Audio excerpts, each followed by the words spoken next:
Informasi Akademik ITB atau sering juga dikenal sebagai CX. Ya. Jadi Sistem Informasi Akademik ini dapat diakses oleh seluruh mahasiswa program reguler, ya, kemudian dosen dan juga staf tenaga kependidikan akademik ITB.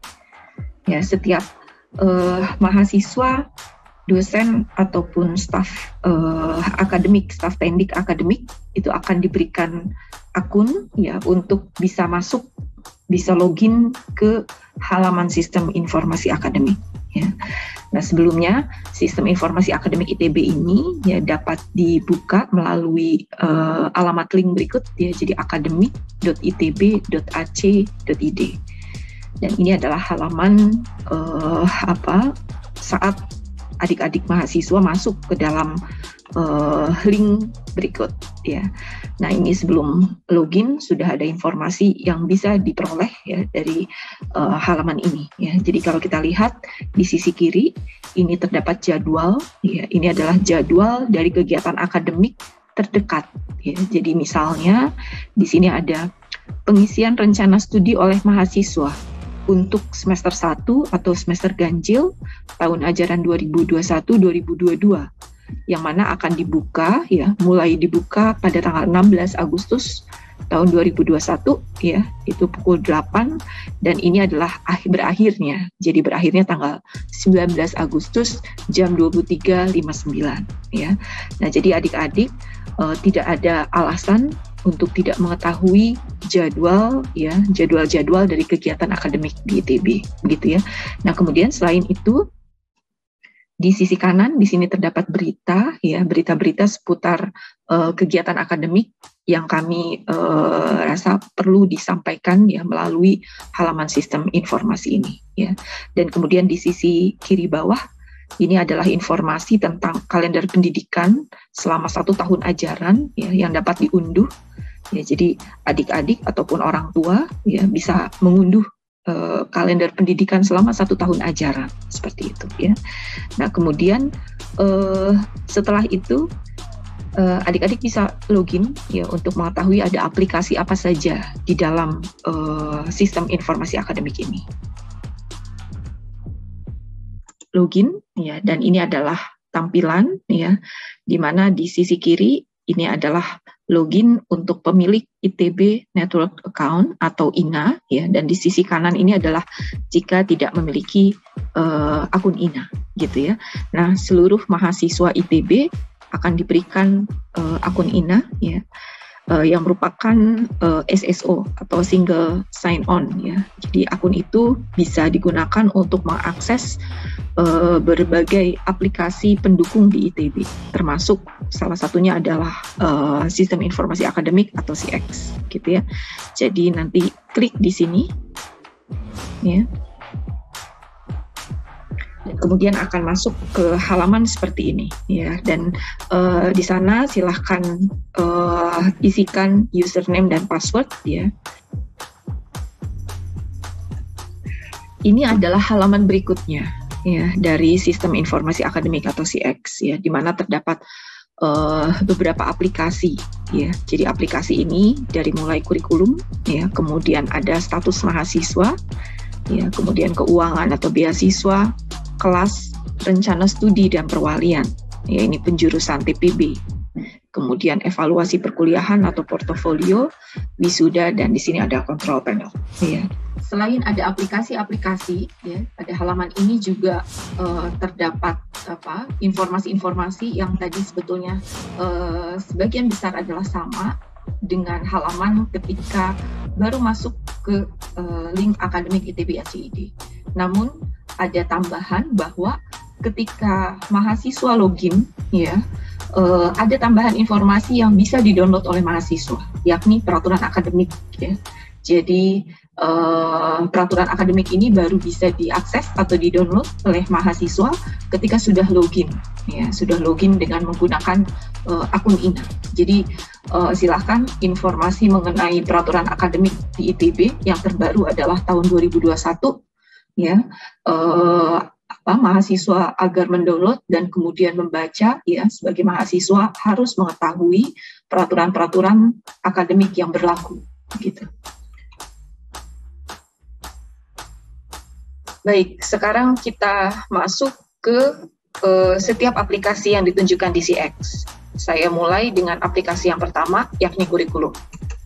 Coba kita buka pada halaman yang lain ya. Baik, jadi aplikasi kurikulum ini adalah aplikasi untuk melihat struktur kurikulum dari program studi yang ada di ITB. Ya, jadi misal di sini adalah program studi teknik informatika ya sarjana, di mana 135 adalah kode dari program studi teknik informatika ya, dan ini stay.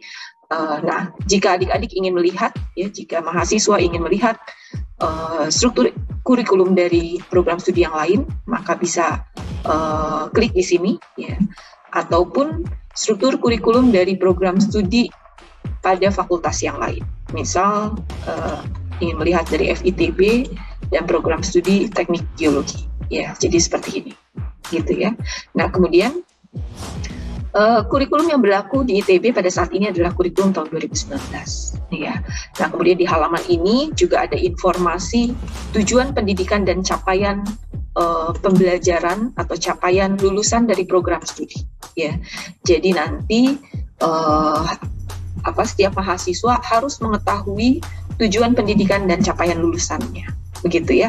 Jadi ini adalah sebetulnya ketika lulus ya dari program studi di ITB, kira-kira lulusannya akan memiliki kemampuan seperti apa, begitu ya. Nah, itu adalah informasi yang diberikan pada aplikasi kurikulum. Nah, selain itu di sini adalah berisi struktur kurikulum ya, misalnya untuk yang pertama adalah untuk mata kuliah wajib dari semester 1 hingga semester 8, begitu ya. Nah, kemudian bisa juga melihat mata kuliah pilihan ya, ini adalah daftar mata kuliah pilihan dan kemudian informasi-informasi yang lainnya ya. Nah, selain itu mahasiswa juga bisa mengetahui informasi dari setiap mata kuliah ya, dengan cara klik dari mata kuliah yang dimaksud ya. Misalnya di sini saya coba klik mata kuliah geofisika terapan dan geologi misalnya ya. Nah, seperti ini informasi dari mata kuliah tersebut ya, jadi kode mata kuliahnya dan juga SKS-nya ya, kemudian prodi penyelenggara, dan juga di sini ada silabus ringkas dari perkuliahan dan juga silabus lengkapnya. Dan ini adalah luaran atau outcomes dari mata kuliah ini. Dan kemudian setelah itu ada juga informasi mata kuliah terkait. Jadi misalnya di sini bahwa mata kuliah geologi terapan, geofisika terapan untuk geologi dengan kode GL2102, ini terdapat mata kuliah yang terkait yakni geologi fisik, di mana di sini status ya keterkaitannya adalah diambil bersamaan. Jadi ini adalah maksudnya paling tidak ya, setidaknya mata kuliah GL2102 itu diambil bersamaan dengan GL2111, atau boleh juga GL211 ini sudah pernah diambil, begitu ya.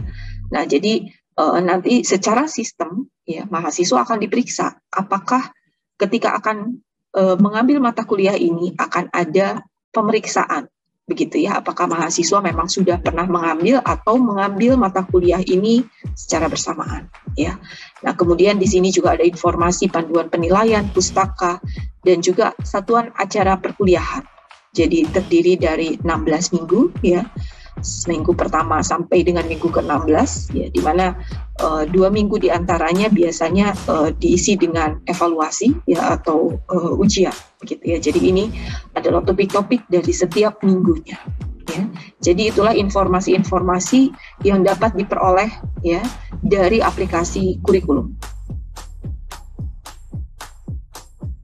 Setelah itu kita masuk ke aplikasi yang kedua. Di sini ada status mahasiswa. Coba klik. Ya, kita lihat di dalam aplikasi status mahasiswa ya. Mahasiswa bisa melihat informasi tentang data ya, dari mulai fakultas, program studi, kelas, kemudian tahun masuk, dosen, wali, dan juga nilai IP dan IPK ya. Kemudian SKS-nya yang lulus, atau kalau misalnya mahasiswa memiliki nilai T, dan juga ada informasi IP TPB ya, dan SKS lulus pada tahap PPB, dan juga ada NR. Ya, NR ini adalah nilai rata-rata pada semester yang baru saja berlalu. Ya, dalam hal ini karena semester yang terdekat yang sudah lewat adalah semester 2 tahun ajaran 2020-2021. Jadi ini NR-nya dan juga SKS-nya berapa, SKS yang lulusnya. Oke. Nah, selain itu juga di sini ada daftar mata kuliah semester yang baru saja lewat atau semester yang sedang berlangsung. Karena saat ini belum masuk ke semester baru, maka daftar kuliah yang ditunjukkan di sini adalah masih yang semester 2 tahun 2020-2021, begitu ya. Nah, kemudian di sini juga ada perkembangan hasil studi dari mahasiswa yang ditunjukkan dengan nilai NR, bagaimana perubahan nilai NR ya dari masing-masing semester. Ya. Nah, kemudian di sini juga ada status pendaftaran ulang dari mahasiswa untuk setiap semester. Jadi misalnya mahasiswa angkatan 2018 ya, semester 1 atau semester ganjil, di sini statusnya sudah daftar dengan jumlah mata kuliahnya berapa dan SKS-nya berapa. Ya, ini setiap semester. Nah, jadi yang harus diperhatikan adalah bahwa sesuai dengan peraturan akademik di ITB, mahasiswa harus terdaftar di setiap semester, gitu ya. Jadi mahasiswa harus memperhatikan ya status ini, begitu ya. Dan kemudian selain itu, di sini juga ada link di mana mahasiswa bisa melihat jadwal perkuliahan, begitu ya. Nanti kita akan masuk ke jadwal perkuliahan ini ketika membuka aplikasi kelas, ya. Nah, kemudian juga di sini bisa masuk ke aplikasi status keuangan dan beasiswa. Ini juga nanti kita akan masuk ke aplikasi terkait ya. Jadi tidak akan saya bahas di sini ya. Dan kemudian di sini ya mahasiswa bisa melihat transkrip posisi kurikulum dan transkrip historis. Ya, saya coba buka. Nah, transkrip posisi kurikulum itu adalah informasi mengenai nilai-nilai mahasiswa ya untuk setiap posisi sesuai dengan kurikulum dari program studi, begitu ya. Nah, seperti ini. Jadi mulai kurikulum untuk tahap persiapan bersama atau TPB, kemudian sarjana ya, ini jadi sesuai dengan struktur kurikulum yang tadi ditunjukkan ya, tergantung program studinya. Jadi seperti apa mahasiswa sudah mencapai nilainya ya. Nah, kalau misalnya mahasiswa belum masuk ke semester tertentu ya, atau ada mata kuliah di dalam struktur kurikulum yang belum diambil ya, tentu misalnya ini adalah mata kuliah wajib, maka akan muncul keterangan belum diambil, begitu ya. Nah, di sini yang ditandai merah, maka mahasiswa harus memperhatikan ya, menjadi perhatian bagi mahasiswa, begitu ya. Nah, kemudian di sini ada informasi IP, IPK dan juga SKS lulus, gitu. Nah, sedangkan untuk transkrip historis itu adalah capaian nilai dari mahasiswa untuk setiap pengambilan, sesuai pengambilan dalam rencana studi, begitu ya. Jadi kalau misalnya mahasiswa mengambil satu mata kuliah yang berulang, maka akan muncul, begitu ya. Misalnya mahasiswa mengambil mata kuliah matematika diskrit di semester 1 tahun ajaran 2019-2020 dan kemudian mengulang pada tahun ajaran berikutnya, maka ini akan muncul juga, gitu ya, di transkrip historis, seperti itu. Kita masuk ke aplikasi yang ketiga, yakni keuangan dan beasiswa. Kita lihat ada informasi apa saja di sana ya. Jadi di sini adalah status tagihan dan pembayaran dari BPP untuk setiap semester, begitu ya. Jadi ini untuk tahun ajaran dan ini semester ganjil, semester genap. Ini adalah jumlah tagihan dan ini adalah jumlah pembayaran dari mahasiswa, gitu ya. Nah, kemudian mahasiswa juga bisa mendownload petunjuk pembayaran di sini, gitu ya, jika ingin mengetahui seperti apa prosedur pembayaran ya. Nah, kemudian untuk setiap aplikasi jika muncul di sini ada tab menu, maka mahasiswa bisa juga melihat bahwa di sini terkait dengan aplikasi status keuangan dan beasiswa terdapat menu pengajuan keringanan BPP, pengajuan cicilan BPP atau rekomendasi teman ya. Jadi mahasiswa jika ingin mengajukan cicilan atau mengajukan keringanan ya, tentu ini sesuai ya, dilaksanakan pada jadwal yang ditentukan oleh ITB, begitu ya. Nah, silahkan klik di sini pengajuannya ya. Jadi misalnya pengajuan cicilan, ada apa saja yang harus dilengkapi oleh mahasiswa pada pada menu di aplikasi keuangan beasiswa ya. Oke, baik. Sekarang kita masuk ke aplikasi kelas. Kita lihat ada aplikasi apa di sini. Ya, ini adalah tampilan dari aplikasi kelas. Ya. Jadi aplikasi kelas, ya, dan kemudian kita lihat di sini ada menu. Ya. Menunya adalah jadwal kuliah, dan ini adalah semester. Defaultnya semester ini menunjukkan semester yang saat ini berlangsung, begitu ya.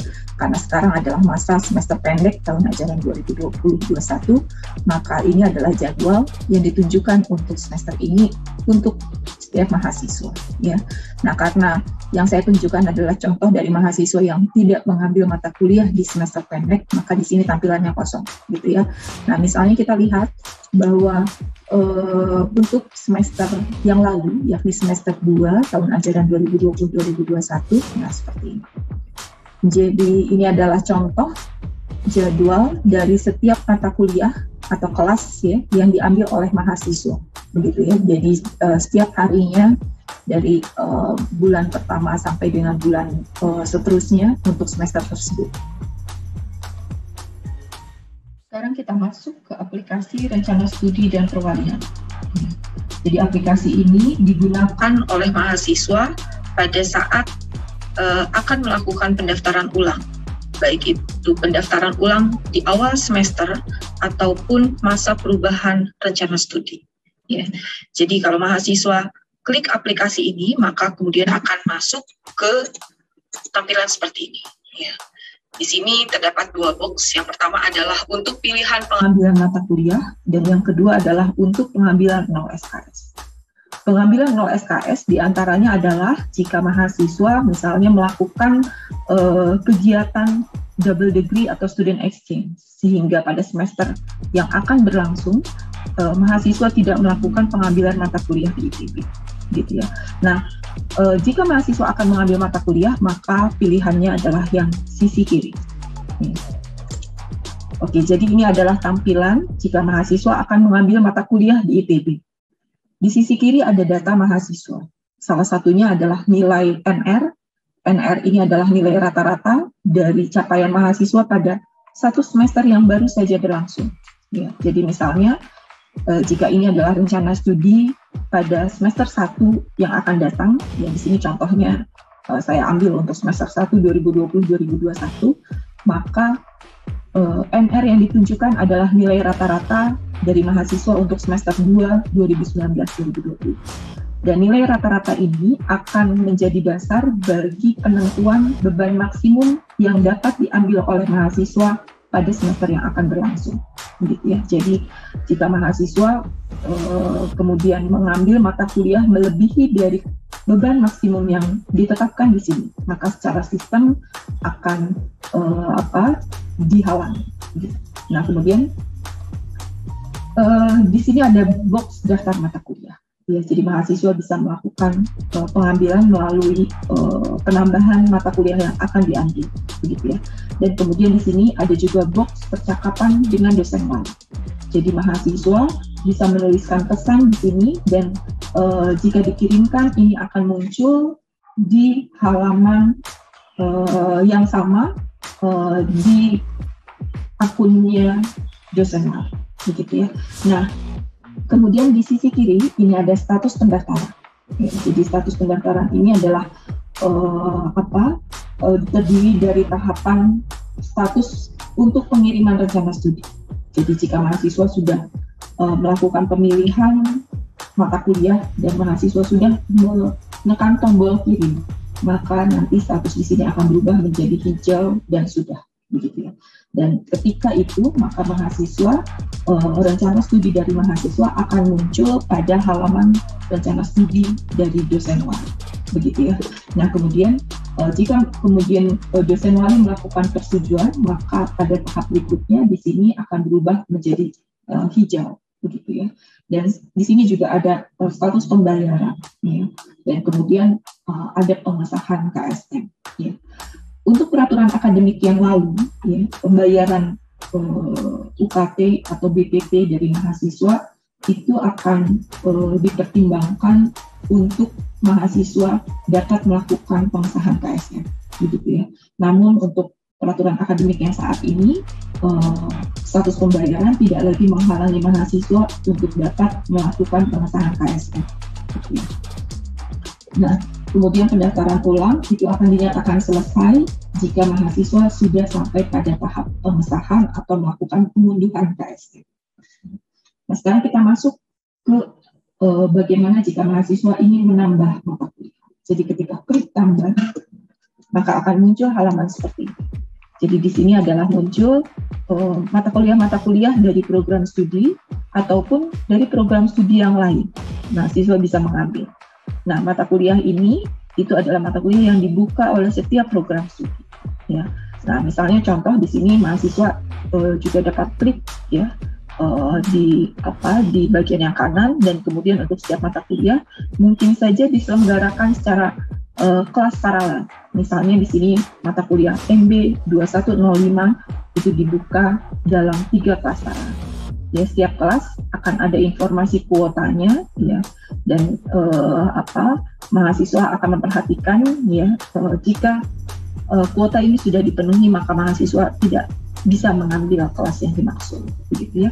Nah, jika sudah melakukan pemilihan dan akan menambah lagi mata kuliah yang lain, maka mahasiswa harus kembali dulu ke rencana studi dan kemudian melakukan penambahan. Dan kemudian tadi sudah disampaikan bahwa setelah selesai semua proses pengambilan mata kuliah, jangan lupa untuk menekan tombol OK, sehingga daftar mata kuliah yang diambil oleh mahasiswa bisa muncul pada halaman dosen wali. Sehingga berdasarkan daftar tersebut, dosen wali dapat melakukan persetujuan melalui sistem. Seperti itu ya. Nah, jangan lupa bahwa di dalam proses pendaftaran ulang ini mahasiswa harus berkomunikasi dengan dosen wali ya, dan kemudian memantau terus halaman ini sampai dengan dosen wali sudah melakukan persetujuan dan sampai dengan status pendaftarannya selesai, begitu ya. Jadi seluruh rangkaian dari pendaftaran ulang ini harus diselesaikan sesuai jadwal yang ditetapkan di dalam kalender pendidikan. Gitu ya. Jadi mahasiswa harus betul-betul memantau, ya, jangan sampai kemudian setelah melakukan pengisian dan kemudian tidak lagi melakukan pemantauan, begitu ya. Nah, mungkin saja untuk satu dan lain hal dosen wali terlewat untuk melakukan persetujuan. Jadi mahasiswa jika sudah mendekati jadwal akhir dari masa pendaftaran ulang harus mengingatkan kembali kepada dosen wali, begitu ya. Baik, selanjutnya kita akan masuk ke aplikasi selanjutnya, yakni penjurusan PPD.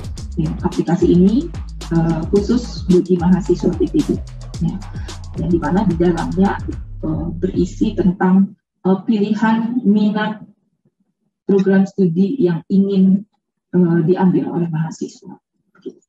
Nah, kemudian selanjutnya kita masuk ke aplikasi evaluasi perkuliahan dan portofolio. Jadi aplikasi ini berisi tentang kuesioner, evaluasi dari mahasiswa kepada setiap perkuliahan yang diambil, begitu ya. Jadi contohnya seperti ini. Jadi ini adalah daftar mata kuliah yang diambil oleh mahasiswa, ya, dan kemudian mahasiswa pada akhir masa perkuliahan sesuai dengan jadwal yang ditentukan pada halaman ini, ya, maka mahasiswa harus melakukan pengisian kuesioner yang berupa evaluasi atau pendapat mahasiswa tentang perkuliahan yang sudah berlangsung. Ya, jadi di sini ada statusnya. Kalau mahasiswa sudah mengisi, maka akan tertulis sudah diisi, begitu ya. Kalau belum, artinya masih menunjukkan di sini dulu. Ya. Nah, mahasiswa harus mengisi kuesioner ini. Ya. Nah, jika mahasiswa tidak melakukan pengisian, maka mahasiswa akan memiliki kendala dalam melihat nilai yang diperoleh untuk mata kuliah yang diambil.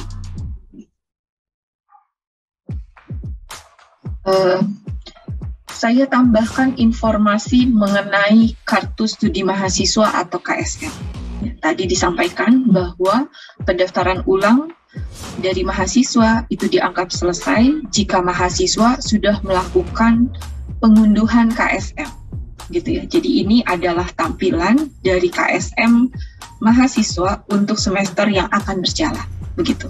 Jadi isinya adalah data mahasiswa dan daftar mata kuliah yang akan diambil pada semester yang akan berlangsung. Ya, jadi termasuk di sini ada kelas, ya, kode dan nama mata kuliah dan juga SKS-nya. Nah, mahasiswa harus memeriksa apakah daftar mata kuliah yang ada di KSM ini memang sudah sesuai dengan rencana studi yang diinginkan oleh mahasiswa atau tidak. Ya, karena satu dan lain hal memungkinkan bahwa apa yang kemudian tercatat di KSM itu tidak sesuai dengan rencana yang sebenarnya yang diinginkan oleh mahasiswa, begitu ya.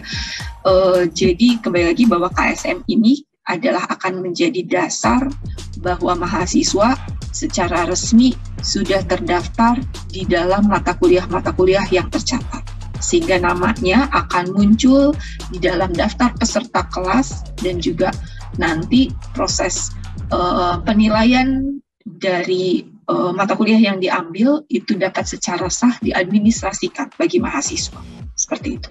Nah, jika terdapat perbedaan antara apa yang diinginkan oleh mahasiswa harus segera melaporkan kepada program studi untuk kemudian segera diurus ke Direktorat Pendidikan. Ini selanjutnya adalah dua aplikasi terakhir, yakni Wisuda dan aplikasi Control Panel. Jadi aplikasi Wisuda ini, ya, tampilannya di sini tidak muncul karena aplikasi ini baru akan tersedia jika mahasiswa sudah didaftarkan oleh program studi sebagai calon peserta wisuda. Dan nanti di dalamnya ada beberapa hal yang harus mahasiswa isikan, ya, lengkapi sehingga bisa mengikuti proses yudisium, ya, baik itu yudisium fakultas ataupun yudisium ITB. Oke, dan kemudian terakhir adalah aplikasi Control Panel. Jadi aplikasi ini sebetulnya berisi tentang akun-akun mahasiswa, baik itu akun INA maupun akun Microsoft 365 seperti ini. Ya, jadi tercatat. Nah, jika misalnya terdapat hal yang tidak sesuai, maka mahasiswa bisa menghubungi Direktorat Sistem dan Teknologi Informasi ITB melalui helpdesk di sini. Ya, dan kemudian pada aplikasi ini, ya, mahasiswa juga bisa melakukan aktivasi akun untuk orang tua, ya, dengan cara mengisikan di sini. Baik, jadi seperti itu seluruh aplikasi yang ada di Sistem Informasi Akademik ITB, ya. Sebagai penutup, saya ingin mengingatkan kembali bahwa mahasiswa harus terbiasa dengan sistem informasi akademik, ya, dan harus selalu memantau, ya, terutama jadwal-jadwal kegiatan akademik. Jangan sampai mahasiswa terlewat, ya, karena kelalaiannya tidak memeriksa jadwal, begitu ya.